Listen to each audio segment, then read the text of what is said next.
Kalau suatu hari ayah nggak ada, kamu masih ingat suara ayah nggak, Kak? Waktu itu, aku hanya tersenyum kecil. Kupikir ayah sedang bercanda. Tapi entah kenapa, kalimat itu terasa berbeda. Terlalu dalam untuk diucapkan di sahur pertama Ramadan. Aku tidak menyadari, itu bukan sekadar nasihat. Itu seperti isyarat, seperti seseorang yang tahu waktunya tak lagi panjang, namun memilih diam agar tak membuat siapapun khawatir. Dan aku terlalu sibuk dengan duniaku sendiri untuk memahami arti kalimat itu. Sampai akhirnya, Ramadan itu benar-benar menjadi yang terakhir bersamanya. 3 hari sebelum Ramadan, teleponku berdering di tengah ruang kantor yang riuh oleh suara ketikan dan target yang tak ada habisnya. Nama ayah muncul di layar. Aku terdiam beberapa detik. Jarang sekali ayah menelpon lebih dulu. Biasanya hanya mengirim pesan singkat, sekedar bertanya, "Sehat, Kak?" Aku mengangkatnya. "Assalamualaikum." Suara itu terdengar pelan, tidak seperti biasanya. Ada jeda panjang sebelum beliau melanjutkan. "Ibumu sakit. Kalau bisa, pulanglah." Kalimatnya sederhana, tidak dramatis. Tapi entah kenapa, ada sesuatu di nada suaranya yang membuat dadaku terasa berat. Sebelum kita lanjut ke kisah ini, dukung channel ini dengan subscribe dan tuliskan di komentar. Aku masih punya waktu. Semoga kita semua masih diberi kesempatan sebelum terlambat. Aku menatap layar komputer di depanku. Deadline proyek tinggal hitungan hari. Atasan sedang menekan. Target belum tercapai. Dan jujur saja, sudah lama kampung terasa asing bagiku. Bukan karena aku tak sayang, tapi karena aku merasa hidupku kini ada di kota, di gedung-gedung tinggi, di rapat-rapat panjang, di dunia yang membuatku merasa penting. "Ayah, nanti Raka usahakan ya," jawabku akhirnya. Di ujung sana terdengar napas panjang. "Iya, ayah tunggu." Tidak ada paksaan, tidak ada nada memohon. Justru itu yang membuatku semakin gelisah. Setelah telepon ditutup, aku mencoba kembali fokus bekerja. Tapi pikiranku tidak benar-benar kembali. Wajah ibu terbayang, dan entah kenapa wajah ayah juga. Malamnya aku membuka kembali galeri ponselku. Foto terakhir bersama ayah sudah hampir setahun lalu. Itu pun saat Lebaran, dan aku datang hanya 2 hari sebelum kembali ke kota. Kapan terakhir kali aku benar-benar duduk dan berbincang lama dengannya? Aku tak ingat. Aku selalu merasa masih punya waktu. Masih ada Ramadan berikutnya. Masih ada Lebaran berikutnya. Masih ada kesempatan untuk pulang lebih lama. Tanpa kusadari, kita sering menunda hal yang paling penting hanya karena merasa waktu akan selalu menunggu. Akhirnya, malam itu aku memesan tiket pulang. Bukan karena aku yakin, bukan karena aku siap, tapi karena ada perasaan tak nyaman yang tak bisa kujelaskan. Aku belum tahu saat itu bahwa keputusan sederhana untuk pulang akan menjadi awal dari Ramadan yang mengubah seluruh hidupku. Dan mungkin Ramadan terakhirku bersama ayah.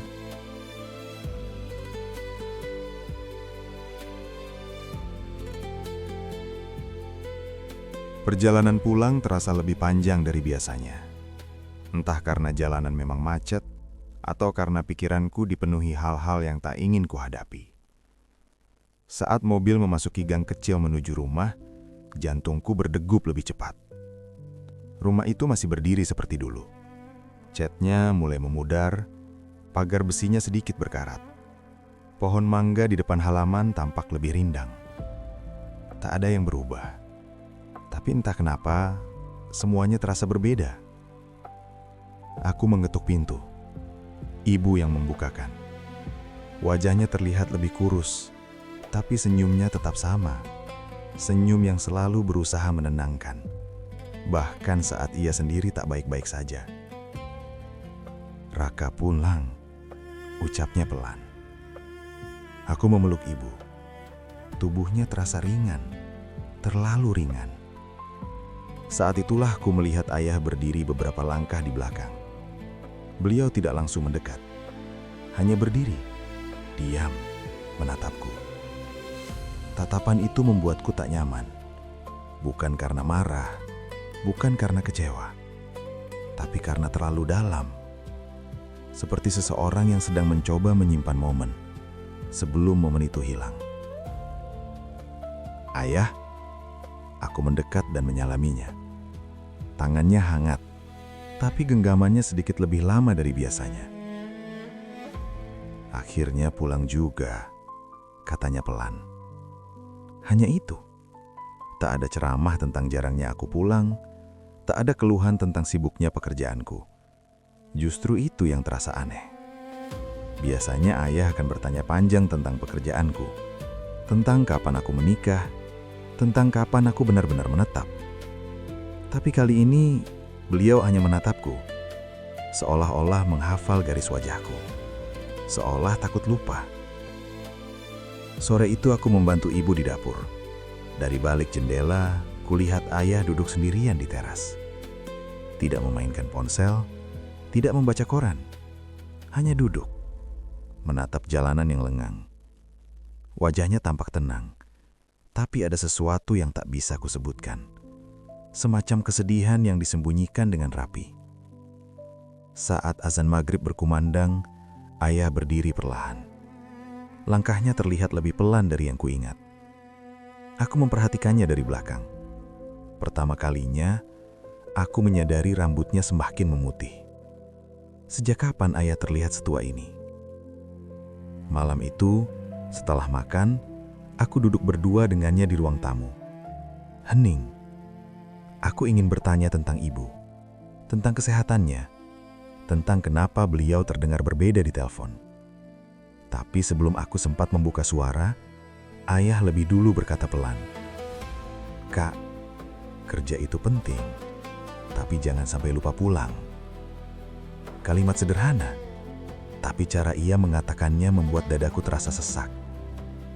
Aku tertawa kecil untuk mencairkan suasana. "Raka kan pulang sekarang ya?" Ayah senyum. Tapi senyum itu tak sampai ke matanya. Malam semakin larut. Aku masuk kamar lama milikku. Saat hendak menutup pintu, tanpa sengaja aku melihat ayah masih duduk di ruang tamu. Lampu redup. Beliau menatap ke arah kamarku. Dan untuk sesaat, aku merasa seperti anak kecil lagi. Anak yang takut ditinggal. Atau mungkin yang akan ditinggalkan. Aku menggeleng pelan, mencoba menepis pikiran aneh itu. Aku masih punya waktu, pikirku. Ramadan bahkan belum dimulai. Tapi jauh di dalam hati, ada firasat yang mulai tumbuh. Sesuatu tentang tatapan ayah hari itu yang tak akan pernah kulupakan seumur hidupku.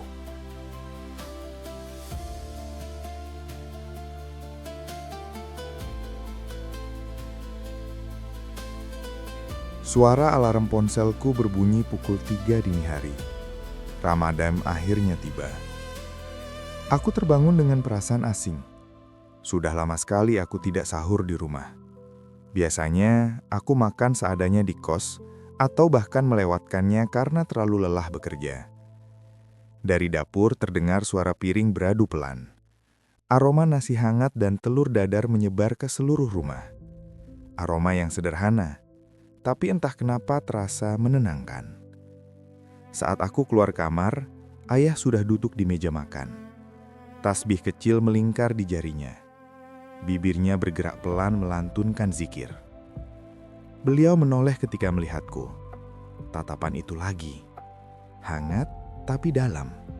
Seolah ingin menyampaikan sesuatu yang tak sanggup diucapkan. Kami makan dalam keheningan yang aneh. Bukan canggung, tapi seperti masing-masing sedang memikirkan hal besar yang tak dibagikan. Ibu sesekali tersenyum, berusaha membuat suasana ringan.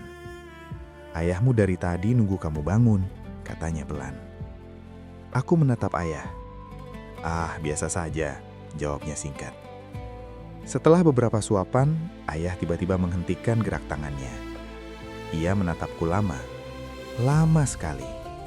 Lalu dengan suara yang sangat tenang, ia berkata, "Kalau suatu hari ayah nggak ada, kamu jangan pernah tinggalkan sholat." Sendok di tanganku berhenti. Aku tertawa kecil, mencoba menganggapnya candaan. "Ramadan baru mulai ya, kenapa ngomongnya begitu?" Ayah tidak tertawa. Beliau hanya tersenyum tipis. Senyum yang sulit kuartikan. "Cuma pesan saja," katanya pelan. Tapi ada sesuatu dalam nada suaranya. Sesuatu yang membuat dadaku terasa berat tanpa alasan yang jelas. Setelah sahur, kami sholat subuh berjamaah di rumah karena ibu belum kuat ke masjid. Ayah menjadi imam. Aku berdiri tepat di belakangnya. Suara bacaannya bergetar, sedikit lebih lambat dari biasanya. Dan saat sujud terakhir, ia begitu lama menempelkan dahinya ke sajadah. Sangat lama. Aku sempat mengangkat kepala lebih dulu, mengira ia lupa. Tapi ketika akhirnya ayah bangkit, aku melihat sudut matanya basah. Apakah ayah menangis? Aku ingin bertanya. Tapi suasana setelah salam terasa terlalu sunyi untuk dirusak oleh pertanyaan. Selesai sholat, ayah duduk sebentar. Ia memandang sajadahnya. Lalu kembali berkata tanpa menatapku. "Hidup itu cepat, Kak. Jangan sampai kita menyesal karena merasa masih punya waktu." Kalimat itu menusuk. Aku menoleh ke arah jam dinding. Masih pukul 4 lewat sedikit. Hari bahkan belum benar-benar mulai. Tapi untuk pertama kalinya, aku merasa seperti sesuatu sedang berakhir. Aku mencoba mengusir pikiran aneh itu. Mungkin ayah hanya sedang lebih religius karena Ramadan. Mungkin aku yang terlalu sensitif. Namun jauh di dalam hati, ada getaran halus yang sulit dijelaskan. Firasat. Bahwa sahur sederhana itu akan menjadi kenangan yang kelak ingin kuulang kembali. Bahwa kalimat ayah pagi itu bukan sekadar nasihat biasa. Dan aku masih belum menyadari bahwa setiap suapan, setiap tatapan, setiap pesan sederhana di meja makan itu sedang menjadi hitungan mundur menuju sesuatu yang tak pernah siap kuhadapi.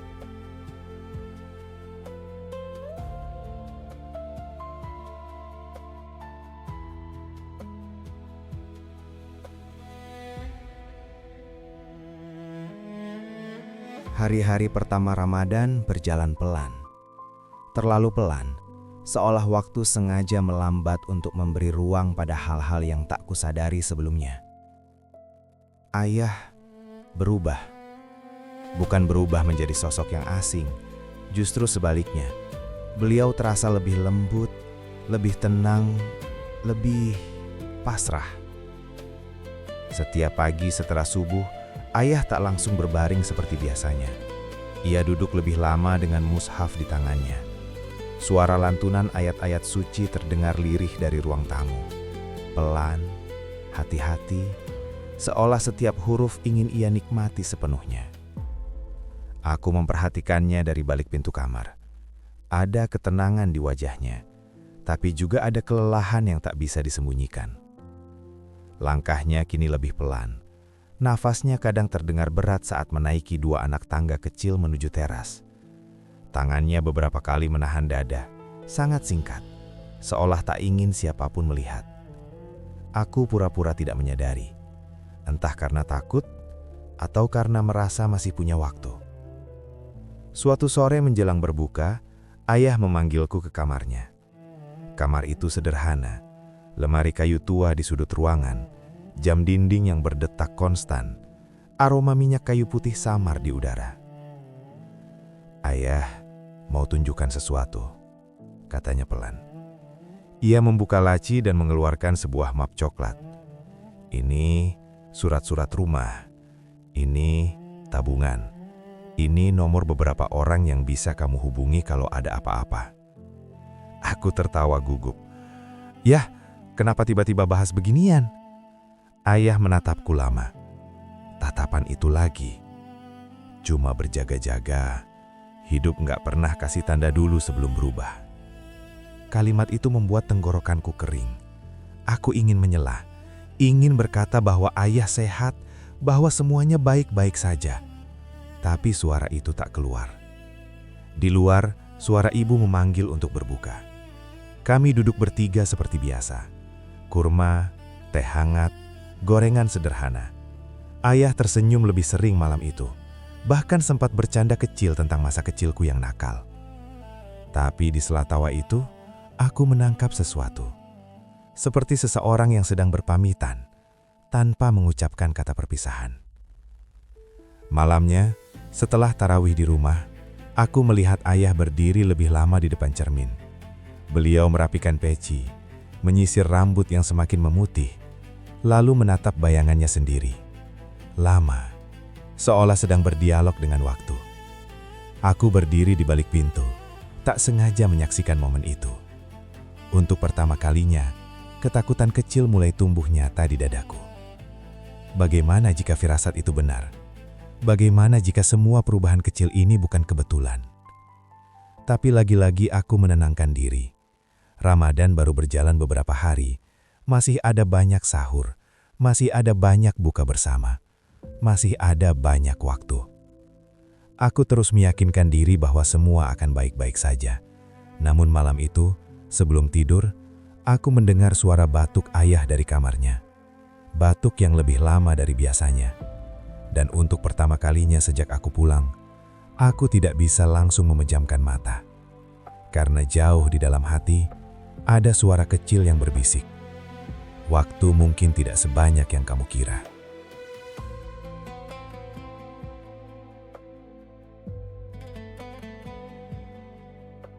Ramadan memasuki malam ke-10.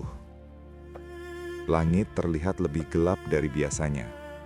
Angin berhembus pelan, membuat daun pohon mangga di depan rumah bergesekan pelan, seperti bisikan yang tak jelas maknanya. Malam itu Ayah tampak lebih lelah.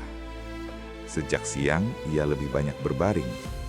Nafasnya terdengar berat, meski ia berusaha menyembunyikannya setiap kali aku menatap terlalu lama. "Ayah nggak apa-apa?" tanyaku saat berbuka. Beliau tersenyum kecil. "Cuma capek sedikit." Cuma, kata sederhana yang sering kita pakai untuk menutupi sesuatu yang lebih besar. Setelah Isya, Ayah tetap bersikeras ingin sholat tarawih di rumah bersama kami. Suaranya ketika menjadi imam terdengar lebih pelan. Beberapa kali bacaannya terhenti sepersekian detik, seperti mencari nafas yang hilang. Di rakaat terakhir, aku melihat pundaknya sedikit bergetar. Selesai salam, Ayah duduk lebih lama dari biasanya. Tangannya memijat dada pelan. Aku langsung mendekat. "Ya?" Beliau mengangkat tangan, memberi isyarat agar aku tidak panik. "Bantu Ayah ke kamar saja." Langkahnya malam itu terasa jauh lebih berat. Tangannya bertumpu di bahuku. Untuk pertama kalinya sejak aku dewasa, aku benar-benar merasakan berat tubuhnya. Dan entah kenapa, hatiku ikut terasa berat. Di kamar, Ayah duduk di tepi tempat tidur. Nafasnya belum stabil. "Ayah istirahat ya, besok kita ke dokter," kataku tegas. Beliau menatapku. Tatapan itu lagi. Tapi kali ini berbeda. Ada kelembutan yang sangat dalam, sekaligus ketenangan yang membuatku takut. "Kak," suaranya pelan, hampir berbisik.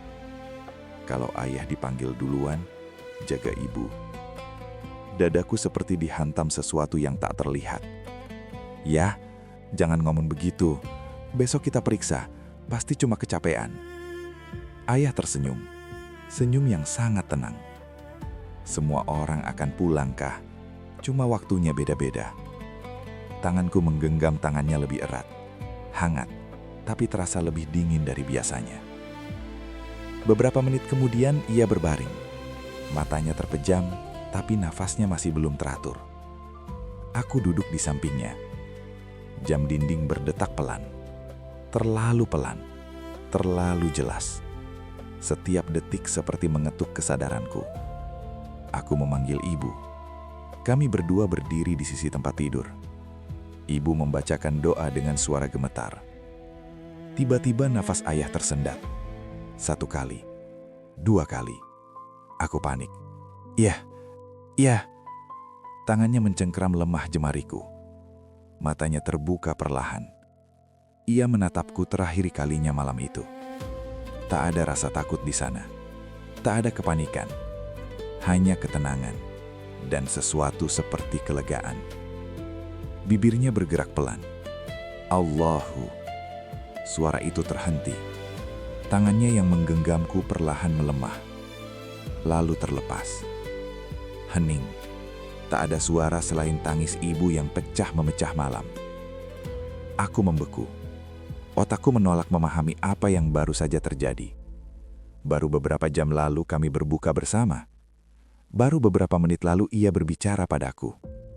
Ramadan bahkan belum separuh jalan. Tapi malam itu, waktu berhenti.